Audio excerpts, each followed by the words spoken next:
ایک چھوٹی سی مسجد، ایک چھوٹا سا گھر تم تعمیر کرتے ہو، اس میں کتنے پلر دیتے ہو، کتنی بنیادیں رکھتے ہو، کتنی دیواریں کھڑی کرتے ہو اور کتنے کھمبے اور ستون کھڑا کرتے ہو، لیکن اللہ رب العالمین کی بنائی ہوئی چھت پر ایک نظر ڈالو آسمان پر جو بغیر ستون کے، بغیر کھمبے کے، بغیر اسٹینڈ کے وہ قائم ہے اور ہمارے سروں پر نہیں گر رہی ہے، معلق ہے، اس نے ہمارے سروں کے اوپر آسمان کو بغیر ستون کے ٹکا رکھا ہے۔ یہ قدرت خدا بندی ہے جس کا کوئی انکار نہیں کر سکتا ہے۔ اور پھر ان میں جگمگاتے ہوئے ستارے، ان میں جگمگاتا ہوا چاند اور اس میں جگمگاتا ہوا سورج، اور پھر سورج سے بھی اوپر ستارے اور ستاروں سے بھی اوپر سیارے اور سیاروں سے بھی اوپر کہکشائیں، اور ایک ایک کہکشاں کے اندر ایسی موجودہ جس دنیا میں ہم رہتے ہیں 13 لاکھ دنیا،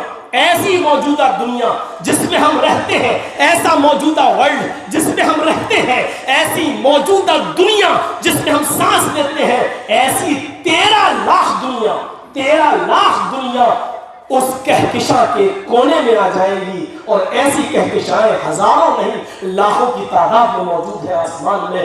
یہ کسی قدرت، یہ اللہ کے قدرت کے علاوہ اور اس کی طاقت کے علاوہ، اس سپر پاور کے علاوہ میرے بھائیوں کون ایسی ہستی ہے جو اس کارنامے کو انجام دے سکے؟ ذرا اندازہ لگائیے، آپ اندازہ لگائیے۔ الذین یؤمنون بالغیب، غیب پر ایمان رکھنے کا مطلب یہ ہے کہ اللہ کو دیکھا نہیں ہے لیکن اس کی کاریگری کو دیکھ کر ہمیں ماننا پڑے گا کہ اللہ ہے اور اس دنیا کے نظام کو چلا رہا ہے۔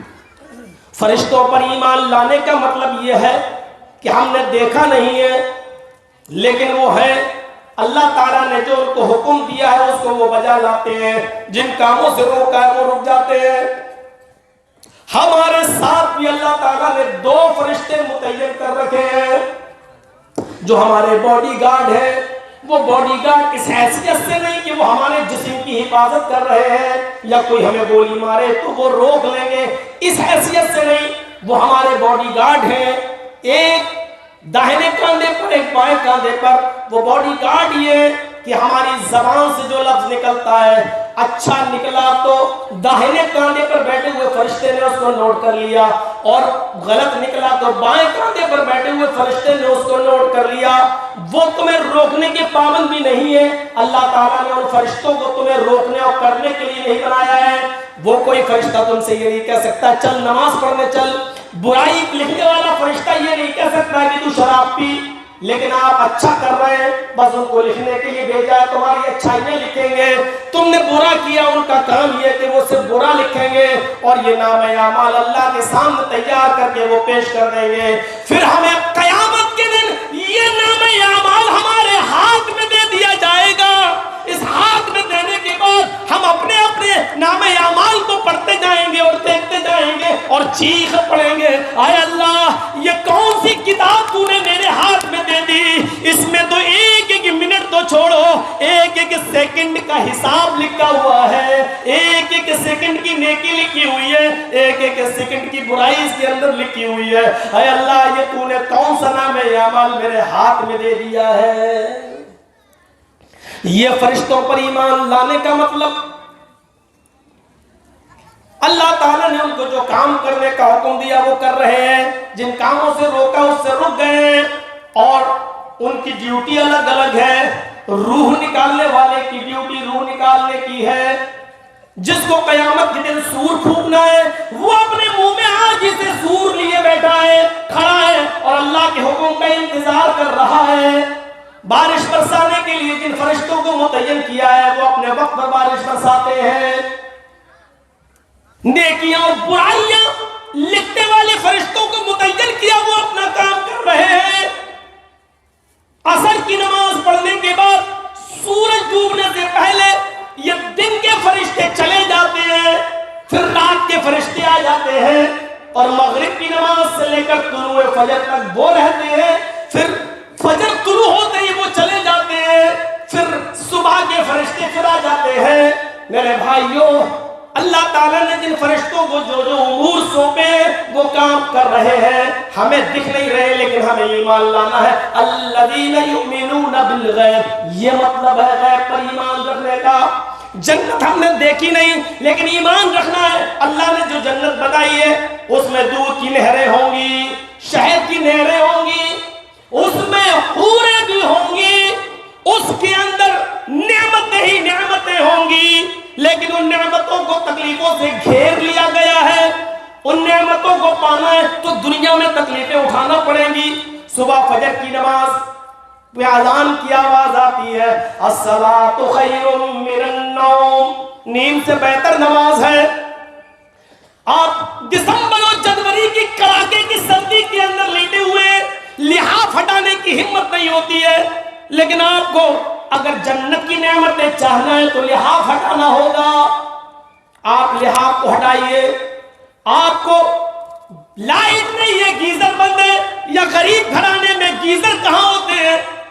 آپ نے دیکھا دیر سے اٹھے, اب تو ہیٹر پر یا گیس چولہے پر پانی گرم کریں گے تو بھی دیر ہو جائے گی.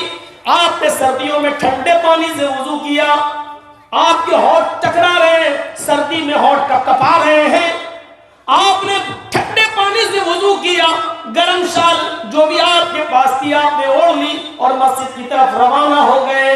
یہ تکلیف آپ کو ہوئی. اللہ کے نبی صلی اللہ علیہ وسلم فرماتے ہیں اللہ تعالیٰ نے جنت کو ایسی تکلیفوں سے گھیر رکھا ہے, جب تک دنیا میں تم یہ تکلیفیں نہیں اٹھاؤ گے اللہ بھی تمہیں جنت نہیں دے گا. جنت کو تکلیفوں سے گھیر لیا گیا ہے. جنت کے اندر ہر قسم کی نعمتیں ملیں گی, پوری آزادی ہوگی کھانے پینے کی. ہمیں یقین رکھنا ہے دنیا میں جتنے سب سے کم نیکیاں کی ہوں گی, دنیا میں جس نے سب سے کم نیکیاں کی ہوں گی لیکن وہ جنتی ہوگا. ایسے بھی تو لوگ ہوں گے جنہوں نے نیکیاں بہت کم کی ہوں گی, سب سے کم نیکی والا بھی جنت میں جائے گا. اس نے شرک نہیں کیا ہوگا. تو جس نے سب سے کم نیکی کی ہوگی, سب سے کم نیکی, وہ آدمی کو بھی جنت کے اندر جانتے ہو کتنی جگہ ملے گی؟ اس آدمی کو بھی جنت کے اندر جب داخل کیا جائے گا تو اس کو کتنی جگہ ملے گی؟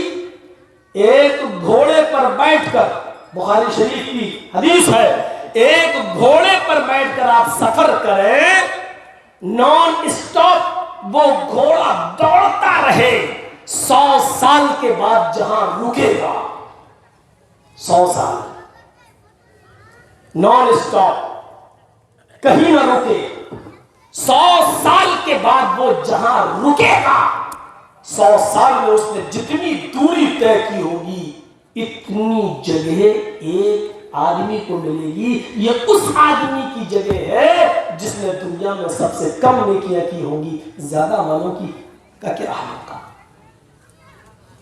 لیکن یہ کس کو ملیں گی؟ لپسٹک لگانے والیوں کو؟ یہ کس کو ملے گی؟ ٹی وی سیریل دیکھنے والوں کو؟ یہ کس کو ملے گی؟ اپنی بہنوں بیٹیوں کے ساتھ ڈرامے دیکھنے والوں کو؟ یہ کس کو ملے گی؟ ان بہنوئیوں کو جو اپنی سالیوں کو موٹر سائیکل پر بٹھا کے گھماتے ہیں ان کو؟ یہ کس کو ملے گی؟ جو اپنی بھابھیوں کو موٹر سائیکل پر بٹھا کے کلیا چک اور بالنا گھما رہے ہیں ان کو؟ یہ کس کو ملے گی؟ اور کس کے لیے ہم سنانے آئے ہوئے ہیں؟ کڑوے وچن سننا پڑیں گے, تمہیں نہیں تمہارے باپ کو بھی سننا پڑے گا. یہاں پاور ہے, جب تک میں بیٹھا ہوں تب تک یہ پاور ہے مجھے بولنے کا. کیسے کیسے لوگ ہیں, کبھی نے اپنے داماد کے ساتھ کہتے تھے بیٹا لے جا اپنی سالی کو اسکول چھوڑ دینا, یہ سسر ہے. اس سے بہتر تھا کہ تو مر جاتا, سسر نہ کہلاتا. تیری ایمانی غیرت جاگی نہیں ہے. کیسے تو گوارا کر لیتا ہے کہ تیری موٹر سائیکل پر تیری وہ بیٹی سوار نہیں ہوتی ہے جس کو تو نے شادی کر کے اس کے ساتھ بھیجا ہے, اور اپنی دوسری بیٹی جو اس کی سالی لگتی ہے اس کو اسکول چھوڑنے کے لیے بھیجتا ہے. اس سے بڑی بے غیرتی اور بے شرمی کیا ہو سکتی ہے؟ ہمارا سماج, ہماری سوسائٹی اس کو بے شرمی نہیں مانتی ہے, لیکن سن لو شریعت اس کو بے شرمی مانتی ہے, اسلام اس کو بے شرمی مانتا ہے, قرآن اس کو بے شرمی مانتا ہے, حدیث اس کو بے شرمی مانتی ہے. ہم تو بولیں گے بہت سخت بول دیے مولانا, کیا کروں، مرض بھی اتنا پرانا ہو گیا ہے کہ بغیر آپریشن کے ٹھیک نہیں ہوگا، کریں کیا؟ ہومیوپیتھک دوا سے علاج کر کر کے تھک گئے ہیں۔ اب تو ہومیوپیتھ کے بارے میں ڈاکٹروں نے یہ کہنا شروع کر دی مرنے کے بعد فائدہ کرتی ہے، تو کیا کیا جائے؟ آپریشن کرنا پڑتا ہے۔ الذین یؤمنون بالغیب، جو غیب پر یقین رکھتے ہیں، یہ جنت کی ایک نعمت ایک آدمی کو اتنی جگہ ملے گی، حور، دیکھا سب کی نظریں میری طرف، حور کے بارے میں سننا ہے۔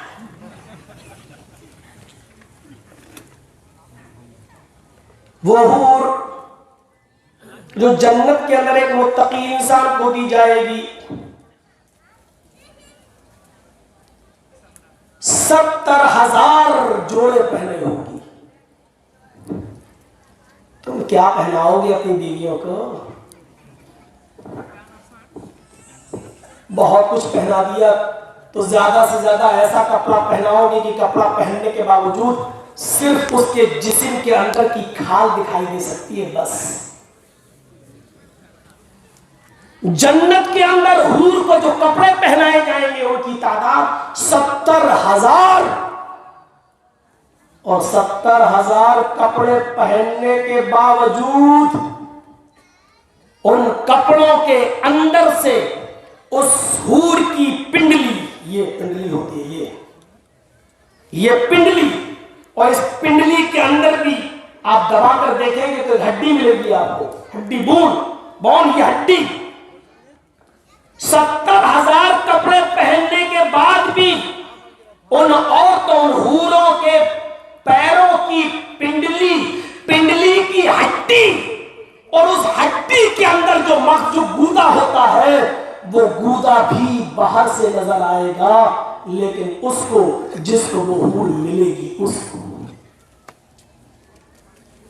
ان حوروں کی تلاش میں گھومو یار، ان کے پیچھے پھرتے ہو جو ناک جھاڑ دے تو دیکھی نہ جائے، ان کے پیچھے اپنی زندگی تباہ کرتے ہو، عبادتیں برباد کرتے ہو، جن کو تھوڑی سی کھانسی ہو جائے تو ڈر لگتا ہے کہ کورونا نہ ہو جائے۔ آج تو عورتیں بڑی گالی دے رہی ہوں گی، مولوی ہمارا، ان حوروں کو پانے کے لیے ہدی للمتقین، آپ کی بیویاں بھی آپ کو ملیں گی۔ اور حدیث میں یہ بھی آتا ہے کہ آدمی، اللہ پوچھے گا بیوی چاہیے کہ اللہ دنیا میں تو بھوگ کے آیا ہوں، یہاں چاہیے، اللہ کہے گا اچھا ہے، اس کی بیوی نے بھی نیک عمل کیے تھے، یہ بھی جنت کی ہے، جاؤ اس کو بھی۔ اب وہ سوچ رہا ہوگا اگر بھی کھچ نہ ہو، دنیا میں تو بڑی کھچ کرتا ہوتی تھی، لیکن جب اللہ کہے گا پردہ ہٹاؤ، جب اس کی بیوی کا پردہ ہٹایا جائے گا تو وہ جنت کی حور سے بھی زیادہ خوبصورت اس کو بتا ہے۔ لیکن یہ وہی عورت ہوگی جو اللہ سے ڈرنے والی ہوگی، یہ گھومنے پھرنے والی نہیں۔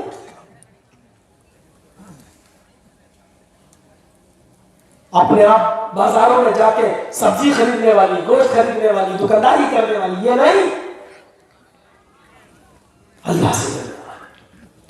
الذین یؤمنون بالغیب، جو غیب پر یقین رکھتے ہیں، یہ تو جنت کی نعمتوں کے بارے میں، جہنم دیکھی نہیں لیکن جہنم کا بھی خوف ہے۔ سردی ہو رہی ہے، جہنم کو دیکھا نہیں لیکن جہنم کا خوف۔